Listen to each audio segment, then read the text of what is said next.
कुनै एउटा व्यक्तिको नाममा विभिन्न मान्छेहरू बिचौलियाको रूपमा घुसेर त्यहीँनिर रोटी सेक्यो भने आफ्नो स्वार्थका रोटी सेक्यो भने जुन कुरा हुन्छन् त्यस्तो कुराको अन्त गर्नुहोस्। र यहाँ निवेदन लेख्ने नाममा बाहिरतिर सर्वसाधारण सीमान्तकृत व्यक्तिहरू निवेदन लेख्न नसक्ने भएकाहरूलाई त्यहीँनिर ल्याएर मुड्ने भन्छ नि, मुड्ने ल्याएर त्यहीँनिर एउटा निवेदन लेख्न पनि थुप्रो ठुलो धनराशि असुल्ने हुन्छ। त्यसको कुराको अन्त हुनको लागि अन्त हुनुपर्छ। ती समस्या भएका व्यक्तिहरूका निवेदनहरू प्रहरीले आफै लेखिदिन सक्छ। आफै लेखिदिने कुराको प्रयत्न प्रहरी आफैले गर्नुहोस्।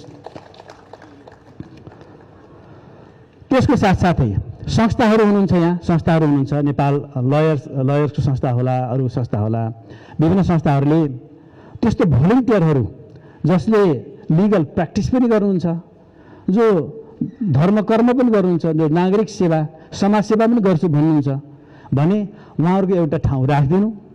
कसैका निवेदन लेख्न परेमा निःशुल्क रूपमा निवेदन लेख्ने व्यवस्था पनि गरिदिनु, ताकि त्यसले गर्दा भोलिन्टियरिजमको पनि विकास हुन्छ। यो समाजमा गर्नुपर्ने सबैको काम छ।